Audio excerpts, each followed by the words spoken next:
Chapter 9 है flow of control, class 11 computer science. अब पहला क्वेश्चन है what is a null statement and a compound statement and what is the alternate name of compound statement.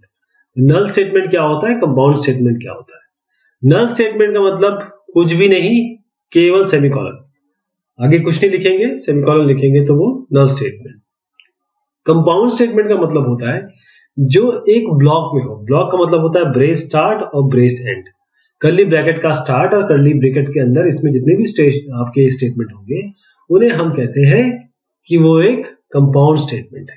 तो alternate name जो compound statement का उसे हम block भी कहते हैं। What is the significance of a null statement. Null statement का क्या सिग्निफिकेंस है। नल स्टेटमेंट तब यूजफुल हो जाता है या उन इंस्टेंसेस, उन सिचुएशंस में जहां पर सिंटेक्स लैंग्वेज का ये चाहता है कि कोई ना कोई स्टेटमेंट हो, लेकिन जब आपके प्रोग्राम में जब लॉजिक आप डाल रहे होते हैं वहां आप डालना नहीं चाहते, लेकिन वहां पर आपकी प्रोग्रामिंग लैंग्वेज की रिक्वायरमेंट होती है, आपकी रिक्वायरमेंट नहीं होती, वहां पर नल स्टेटमेंट डाल दीजिए। What are three construct that govern statement flow. Statement flow तीन चीजें इसमें गवर्न होती है, मतलब जो तीन कंस्ट्रक्ट है वो गवर्न करते हैं स्टेटमेंट फ्लो को। पहला तो ये है कि सीक्वेंस, सिलेक्शन और इटरेशन। इसे हम कहते हैं इनिशिएशन, शुरुआत करना, फिर इटरेशन करना, फिर एग्जिट कंडीशन, बाहर आना। What is the significance of test condition in a loop. Test condition एक ऐसी कंडीशन होती है जहां पर आप ये देखते हैं कि हाँ अब रुके कि तब रुके। ट्रूथ वैल्यू जहां पर डिसाइड करते हैं कि क्या लूप की बॉडी अभी आगे एग्जीक्यूट होना है या नहीं होना। अगर टेस्ट कंडीशन आपकी इवैल्यूएट हो जाती है ट्रू से तो आप बोलते हैं 1, तो लूप से आप बाहर आ जाते हैं। यानी कि अगर 1 चलता रहेगा, 1 जब चलता रहेगा तो आप लूप को चलाते रहेंगे, अगर 0 आ जाता है तब आप लूप के बाहर आ जाएंगे। What is a selection statement. Which selection statement does C++ provides. The selection statement, ये जो सिलेक्शन स्टेटमेंट है, ये वाला स्टेटमेंट आप जो अलग अलग सेट ऑफ इंस्ट्रक्शन उनमें से आप चूज कर सकते हैं इंस्ट्रक्शन जिस तरीके से आपकी एक्सप्रेशन की ट्रूथ वैल्यू आ रही। जैसे इफ है, इफ एल्स कंस्ट्रक्ट या इफ में अगर आप यहां पर करते हैं तो यदि, इसका हिंदी में अर्थ होता है यदि ये सत्य है तो ये कर दीजिए, अन्यथा एल्स मिला के कुछ दूसरा करा दीजिए। स्विच में भी ऐसा होता है, स्विच में अलग अलग केसेस होते हैं, जो केस से मैच कर जाएगा वो एग्जीक्यूट हो जाएगा, नहीं तो बाकी रुक जाएंगे। Can a conditional operator replace an if statement always. नहीं, ऐसी सिचुएशन है जहां पर कंडीशनल ऑपरेटर रिप्लेस कर सकते हैं, मोस्ट ऑफ द सिचुएशन कर सकते हैं, लेकिन हमेशा नहीं, ये गलत हो जाएगा। Correct the following code, if x equal to 1, k equal to 100, एल्स k इक्वल टू 10। तो इसमें ये तो असाइनमेंट हो गया ना, x को आपको डबल इक्वल टू 1 देना पड़ेगा यहाँ पर, ठीक है, ये है आपका। What will be the output of the following code fragment. आप सीन करा रहे हैं ए, अगर a 5 है, फिर यहां पर देखिए, अब ये चलिए इसे आगे बढ़ने बढ़ते हैं, फिर बताता हूं आपको। अगर a 5 है तो आप सी आउट करेंगे 5 और सी आउट करेंगे नॉट 5। तो अगर यहां पर आप 7 देते हैं तो क्या आएगा, 7 ये तो है नहीं, तो नॉट 5 आएगा। 5 देते हैं तो मैच कर जाएगा, 5 आ जाएगा, ओके, 5 5। अब आप सोच रहे होंगे कि ये 7 डाला तब भी 5 कैसे आया। वो इसलिए क्योंकि ये असाइनमेंट ऑपरेटर है। आप a में 5 डालेंगे, असाइन कर रहे हैं ना, a कुछ भी लेते रहे आप, 7 लेते रहे, कुछ भी लेते रहे, लेकिन इस कंडीशन में क्या हो रहा है, इस इफ में क्या हो रहा है, a को 5 की वैल्यू मिलेगी, तो चाहे आप 7 दे चाहे कुछ भी दे, यहां पर आके ये 5 की वैल्यू ही आ जा रही है, तो हमेशा 5 दिखाना है। What will be the output of the following code fragment. आपने ईयर लिया, सीन कराया, ईयर मॉड्यूलो 100 इक्वल टू 0। अगर ईयर आपने 100 से, यानी कि इसका मॉड्यूलो मतलब रिमाइंडर 0 आ रहा है, तब आगे बढ़े। और फिर आपने कहा कि 400 से ईयर को डिवाइड कर दो, और आपने कहा कि यहां पर भी 0 आ रहा है तो लीप आ जाएगा। अदरवाइज आप बोलेंगे कि नॉट अ सेंचुरी ईयर, तो 2000 डालिए। 2000 में आप देखेंगे 100 से ये तो जा रहा है, 0 हो जा रहा है, 400 से भी जा रहा है तो लीप हो जाएगा, ठीक। और बाकी जो है वो इसमें तो नॉट सर्टेनली ईयर आएगा, मतलब 1900 में अगर आप डिवाइड करेंगे तो 1900 से ये भी डिवाइड हो रहा है, ठीक, और उसके बाद आप 400 से डिवाइड कर रहे हैं तो 400 से नहीं हो पा रहा है, इसलिए नॉट सेंचुरी इस केस में नहीं जा रहा है, इसलिए एल्स आ जाएगा। 1971 में क्या होगा? 1971 में जब मॉड्यूलो करेंगे तो आपका क्या वैल्यू आने वाली है? इक्वल टू 0 तो नहीं आएगी ना। मॉड्यूलो आप जब करेंगे तो बताता हूँ, 100 को आप 1971 से डिवाइड करिए तो ये जाएगा 100 971, ये जाएगा 9 से 71 बचेगा, बस 71 आते ही कोई आउटपुट नहीं आएगा आपका। What will be the output of the following code fragment, ये हमने अभी भी देख लिया। If in a nested if, how does the default matching of dangling else take place? Nested if का मतलब होता है इफ एल्स के अंदर इफ एल्स, इफ एल्स के अंदर इफ, या इफ के अंदर इफ के अंदर इफ, उसे कहते हैं नेस्ट, नेस्ट बन जाता है। तो जो डिफॉल्ट मैचिंग ऑफ जो डैंगलिंग एल्स की वो कैसे होती है? Suggest a way to override the default dangling else matching, एक तरीका बताइए ताकि ओवरराइड कर सके डिफॉल्ट डैंगलिंग एल्स मैचिंग को। तो इसमें है जो डिफॉल्ट मैचिंग है डैंगलिंग एल्स की, ये तब आती है जब नेस्टेड इफ स्टेटमेंट में नंबर इफ्स के ज्यादा हो जाते हैं एल्स से ज्यादा, यानी इफ तो दे दिया आपने, इसके साथ कोई एल्स नहीं मैच हो रहा है। मतलब मान लीजिए 4 इफ हो गए और 3 एल्स से तो मैच नहीं हो रहा। तो इसको ओवरराइड करने का तरीका है कि जो डिफॉल्ट डैंगलिंग केस को ओवरराइड करने का तरीका, जो लास्ट आपका अनमैच्ड है उसको आप कंपाउंड स्टेटमेंट में डाल दीजिए, ब्लॉक में डाल दीजिए, तब हो जाएगा। Right one advantage and one disadvantage of using this in place of if, ये इसे कहते हैं टर्नरी ऑपरेटर है ये, बेसिकली इफ एल्स का शॉर्ट फॉर्म है। तो एडवांटेज ये है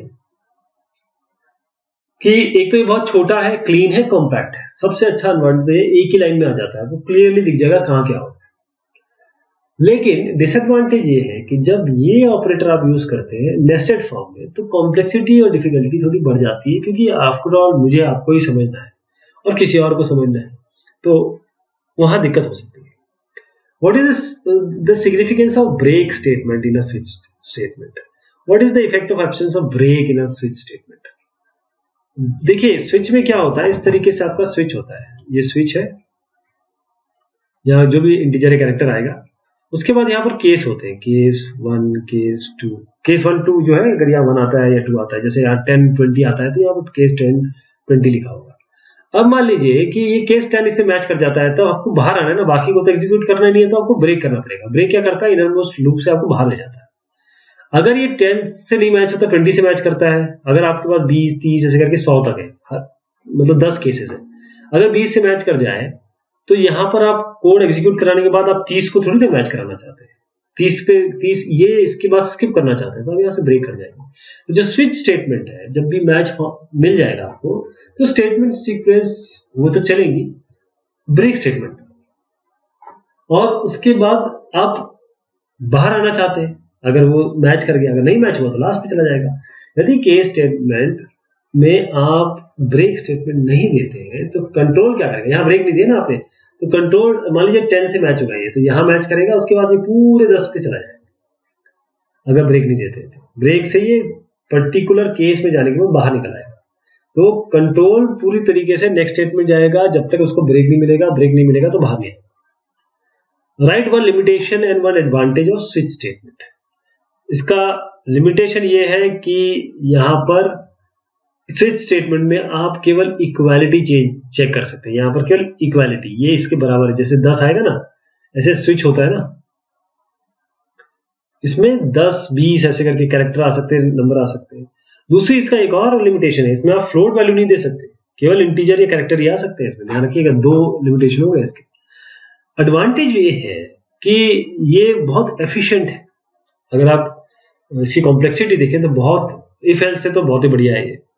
और जो स्विच ऑपरेशन है बिल्कुल क्लीन है, इसको भी मैं कॉन्साइज, क्लीन और कॉम्पैक्ट ही कहूंगा।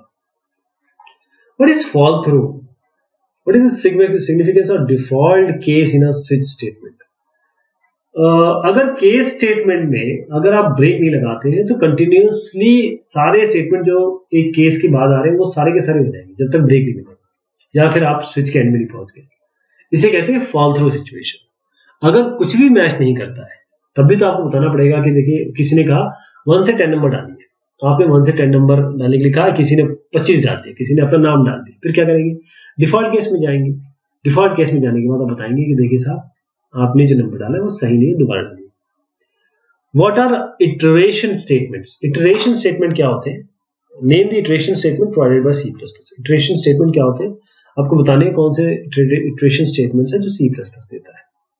इटरेशन का मतलब होता है आइटरेशन, रिपीटेशन, ये सब चीजें एक ही है, बार बार बार बार, यानी कि एक कोड है, सेगमेंट ऑफ कोड है, या फिर एक लाइन है, जो भी जितना भी सेगमेंट है उसको बार बार बार बार चलाना, जितने बार आप चाहते हैं। तो स्टेटमेंट जो इंस्ट्रक्शन को बार बार चलाता है वो इटरेटिव स्टेटमेंट होते हैं। जैसे आपके पास 3 है, एक फॉर है, एक व्हाइल है, एक डू व्हाइल है। Which elements are needed to control a loop? कौन सा एलिमेंट आपको चाहिए कंट्रोल करने के लिए? तो ये एलिमेंट आपके लूप को कंट्रोल करते हैं। पहला इनिशियलाइजेशन, जैसे आप, मैं एक एग्जांपल लेके चलता हूं, चलिए व्हाइल का लेते हैं। व्हाइल लगाना है तो i इक्वल टू 0 कर दीजिए, इनिशियलाइजेशन हो गया, ये वाला चीज हो गया। i ग्रेटर देन 10 कर दिया, व्हाइल i जब तक 10 तक नहीं पहुंचेगा, मतलब i तब तक हम बढ़ाएंगे और 10 पे बाहर आ जाएंगे, यानी कि लूप हम 10 बार चलाएंगे। ये टेक्स्ट एक्सप्रेशन हो गया। अब इसके अंदर आइए, अब i एक बार 0 है तो अगली बार 1 भी तो करना है, तो i प्लस प्लस कर दीजिए अंदर, ये आपका अपडेट एक्सप्रेशन हो गया, और ये आपकी बॉडी हो गई, body of the loop. What is meant by an entry control loop और exit control loop? Which C++ loops are entry control loop, which C++ codes are exit control loop? चलिए मैं यही एग्जांपल पहले लेता हूं। i equal to 0 आया, while i greater than 10, by chance कोई इसको 20 कर देता है, तो i इक्वल टू 20 है, और यहां पर चेक हो रहा है कि क्या i 10 से बड़ा है, यहां तो 20 आ गया, तो ये केस यहीं पे कैंसिल हो जाएगा, मतलब आप while के अंदर घुसेंगे नहीं। मतलब यहां पर आपका दरबान या फिर गेटकीपर खड़ा हुआ है कि देखिए कंडीशन अगर सही नहीं होगी तो मैं आपको अंदर घुसने नहीं दूंगा, इसे कहते हैं एंट्री कंट्रोल लूप। लेकिन एक बार आप एंटर कर जाएं, जैसे मैं यहां while की जगह डू लिखता हूं और यहां while लिखता हूं, i ग्रेटर देन 10, तो देखिए 20 तो है, लेकिन ये डू वाइल के अंदर तो जाएगा। यहां पर एग्जिट पे चेक होगा कि अरे i तो यार 20 तो 10 से बड़ा है, ये लेस देन कर देते हैं, i ग्रेटर देन 20 से लेस देन कर देते हैं। तो बोलेंगे अरे ये तो यार मेरा कंडीशन थोड़ी चेंज कर रहा हूं मैं, मेरा डिस्कशन समझिएगा, लॉजिक में मत जाइए भी। अरे 20 तो 10 से छोटा नहीं है, लेकिन इसमें क्या हुआ, ये कोड तो चली गया ना एक बार, एग्जिट पे चेक हो रहा है, तो इसे एग्जिट कंट्रोल लूप कहते हैं। तो एंट्री कंट्रोल लूप वो होते हैं जो एकदम एंट्री के टाइम में ही आप चेकिंग कर लेते हैं, टेस्ट एक्सप्रेशन की चेकिंग कर लेते हैं। अगर टेस्ट नहीं हो पाया तो अंदर आपको एंटर करने नहीं देंगे। फॉर और व्हाइल लूप जो है वो एंट्री कंट्रोल लूप है। एग्जिट कंट्रोल लूप क्या होते हैं और कौन से C++ लूप्स एग्जिट कंट्रोल है? तो एग्जिट कंट्रोल लूप्स ये आप इंपोज करते हैं कि जब आप लूप के बाहर निकले, लूप एग्जिट करेगा तब चेक कराइए, यानी कि कम से कम एक बार तो ये चलेगा ही चलेगा। डू व्हाइल स्टेटमेंट जो अभी आपको मैंने दिखाया वो एग्जिट कंट्रोल लूप है, क्योंकि इसमें अगर गलत भी है, कंडीशन गलत भी है, तो एक बार तो अंदर घुसेगा ही घुसेगा। What is the output of the following fragment code? i equal to 10, i less than 10, i plus plus, c out i, तो क्या आएगा 1 से लेकर 10 तक वैल्यू आ जाएगी, या 1 से लेकर 9 तक आएगी, क्योंकि i less than 10, 1 2 3 4 5 6 7 8 9। What is the output of the following code fragment? i 1 से लेकर शुरू किया 10 तक, अब 10 से कम है यानी कि 9 तक जाएगा, सी आउट i 1 से 9। ये तो अभी हमने देखा। Why does hello not print even once? i equal to 0, i greater than 10, i plus plus, i equal to 0, i greater than 0, i plus plus. अब देखिए ये 0 है, यहां पर i में 0 आएगा तो 0 ग्रेटर देन 10, क्या 0 ग्रेटर देन 10 है? ये तो कंडीशन ही गलत हो जाएगी। और आप जानते हैं कि ये एंट्री कंट्रोल लूप है, एक बार भी नहीं चलेगा, डू व्हाइल में चल जाता है। ये इसका आंसर है। पहली बार में जो टेस्ट कंडीशन है वो फॉल्स हो जाएगी, इसलिए हेलो एक बार भी प्रिंट नहीं होगा। What is the output of the following code? इसका आउटपुट बताइए। r equal to 0, r less than 4, r plus plus, r equal to 0, r less than 4, r plus plus. तो इसमें क्या होगा, एक तो फॉर चल रहा है, उसके बाद आप c equal to 0, c less than 10, c plus plus, मतलब आप इसको 9 बार हैश में चलाएंगे और जब एक बार ये चला देंगे तो स्लैश दे देंगे, उसके बाद फिर से आप इस वाले लूप में आएंगे, तो ये लूप चलेगा 0 1 2 3 3 बार, ये चलेगा आपका 0 से लेकर ये 9 बार, 9 बार हैश होगा, फिर दोबारा आप सेकंड लाइन पे आ जाएंगे, इसमें होगा क्या, आप 9 ये 4 बार 0 से लेकर 3 कितना होगा, 0 1 2 3, मतलब 4 बार 0 से, अगर इसको गिने 0 से, तो 4 बार 4 लाइनें आएंगी और कितने कितने इसमें हैश होंगे, 9 हैश होंगे, बल्कि 0 से अगर 9 तक हैश कैलकुलेट करें तो 10 होते हैं, तो ये 4 बार लूप चलेगा, पहला वाला 4 लाइनें आएंगी और 10 हैश होंगे इसमें। Write a for loop that displays the number from 51 to 60, तो हम फॉर लिखेंगे, इंट आई इक्वल टू 51 करेंगे, आई लेस देन 60 कर देंगे, 51 टू 60। अगर इसको डिस्प्ले करना है तो आप इसको एक काम करिए, इसको less than is equal to करना पड़ेगा, तभी 60 आएगा, सी आउट आई, क्योंकि ये पता क्या होगा, ये 59 पे 59 प्रिंट करके बाहर आ जाएगा, क्योंकि आई लेस देन 60 दिया, आई लेस देन इक्वल टू 60 करिए, आपका 51 से लेकर 60 तक प्रिंट हो जाएगा। Which expression are optional in a for loop, suggest a situation where a empty loop is useful. एक लूप में initialization expression, test expression, update expression, ये आपके फॉर लूप में ऑप्शनल है। एम्प्टी लूप, फॉर को आप ऐसे भी लिख सकते हैं, सेमीकोलन सेमीकोलन सेमी, बस बंद कर दीजिए, ये भी हो सकता है। ओके, जो एम्प्टी लूप है ये इनके एप्लीकेशन कहां पर आते हैं, पॉइंटर मैनिपुलेशन में, जब आप इंक्रीमेंट या डिक्रीमेंट करना चाहते हैं पॉइंटर पोजीशन बगैर कुछ किए हुए, ये फॉरवर्ड नहीं चलाना चाहता है, तब ये आपका खाली लूप काम करता है। An item declared in a for और while loop statement can be accessed after the statement is over, true और फॉल्स। एक आइटम फॉर या व्हाइल लूप में can be accessed after the statement is over, क्या ये सही है गलत है, बिल्कुल गलत है, एक बार जब हो गया तो हो गया, उसके बाद क्योंकि एक ब्लॉक है, ब्लॉक के बाहर उसकी वो नहीं होती, स्कोप नहीं होता है। What is meant by variable scope, program area inside which a variable can be access. जो अभी जस्ट मैं आपको आंसर दे रहा था वो ये है कि आपने अगर ये ऐसे दे दिया है, कोई एक ब्लॉक है और या इंट एक्स लिख दिया है, तो इस एक्स का मादा इस एक्स का नोननेस केवल अंदर तक है, बाहर नहीं जाएगा, मतलब बाहर नोन नहीं होगा, बाहर इसकी इसका स्कोप नहीं होगा, लाइफ तो रहेगी, लाइफ टाइम ये पूरा प्रोग्राम तक चलेगा, लेकिन ये स्कोप इसका नहीं रहेगा। डिफरेंस बताइए वाइल और डू वाइल लूप में। पहली चीज तो वाइल जो है एंट्री कंट्रोल, जैसे मैंने आपको समझाया था, डू वाइल एग्जिट कंट्रोल। जो टेक्स्ट एक्सप्रेशन इवेल्युएट होता है बिगिनिंग में, इसीलिए इसको एंट्री कंट्रोल कहते हैं। डू वाइल में टेक्स्ट एक्सप्रेशन जो है अंत में चेक किया जाता है, इसलिए इसको एग्जिट कंट्रोल कहते हैं। वाइल में क्या करते हैं, वाइल टेक्स्ट एक्सप्रेशन और लूप की बॉडी, और यहां पर इसका सिंटेक्स क्या होगा, डू लेंगे, यहां पर स्टेटमेंट लिखेंगे वाइल के बाद यहां टेक्स्ट एक्सप्रेशन होगा। Right a while loop that displays numbers 2 4 6 8 18 20। तो हम दो से शुरू करते हैं या 1 से लेकर 20 तक शुरू कर देते हैं, और हम क्या चेक करा लेंगे कि ये मॉड्यूलो है कि नहीं, मॉड्यूलो 2 कर लेते हैं इसमें। तो 2 से शुरू करते हैं या 1 से भी शुरू करते हैं, जो भी आपकी, क्योंकि 1 में भी ये फेल हो जाएगा। आप 2 से शुरू कर रहे हैं, 2 से जैसे आगे बढ़ता रहेगा एक एक करके आई प्लस प्लस, आप इफ डाल दीजिए, इफ आई मॉड्यूलो 2, जो भी नंबर 1 से लेकर 20 तक या 2 से लेकर 20 तक इवन होंगे वो प्रिंट हो जाएंगे, ये आपको इवन दिख रहे हैं, सी आउट करा दीजिए स्लैश एन करके। Write a do while loop that displays number this this, बिल्कुल यही काम करना है, int i equal to do लिखना है, डू लेना है, वाइल लेना है, आई लेस देन 20 करना है, यहाँ पर इफ आई मॉड्यूलो 2 करना है equal to 0, c out i i plus plus. ये जो फॉर वाइल डू वाइल है ना, ये सारे के सारे आपस में इंटरचेंजेबल है, किसी को भी किसी के रूप में लिख सकते हैं। Write an equivalent while loop for the following loop, for int i equal to 0, sum equal to 0, i less than 20, i is equal to i plus 2 और sum is equal to sum plus i. तो इसका equivalent आई अगर आपको while loop लिखना है तो int आई, ये आपको वाइल में हमेशा ध्यान रखिएगा, पहले आपको इनिशिएट करना पड़ता है। ये इंट आई उठा के यहाँ रख दीजिए, सम उठा के यहाँ रख दीजिए, इंट आई को 0 दे दीजिए, सम को 0 दे दीजिए, वाइल आई लेस देन 20 कर दीजिए, sum is equal to sum plus i इसके अंदर लिख दीजिए, और आई को बढ़ा दीजिए, i equal to i plus 2, बस सी आउट कर दीजिए सम को।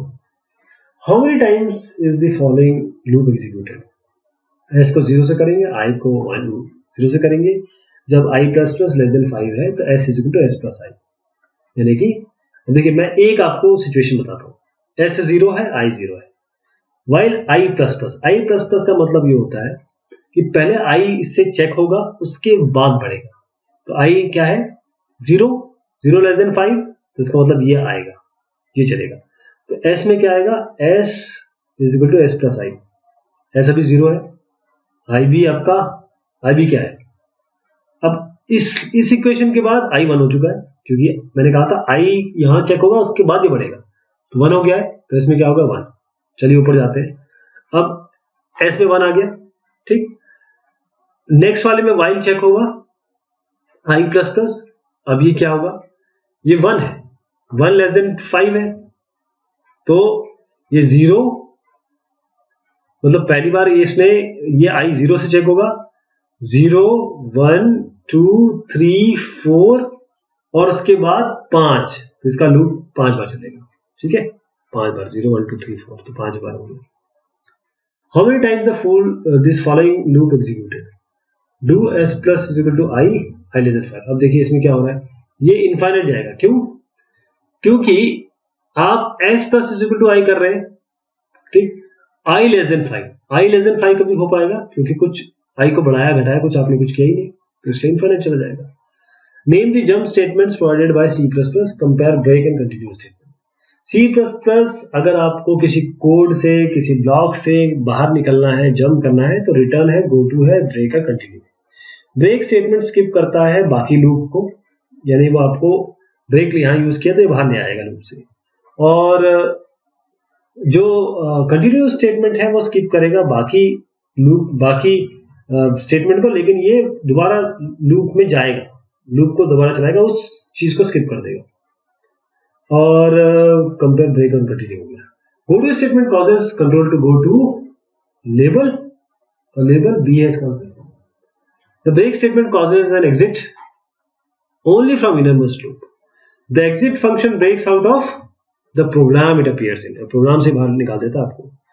विच header function must be included in the program to use exit function, इसमें होता है process.h, ये आपको यूज करना पड़ेगा।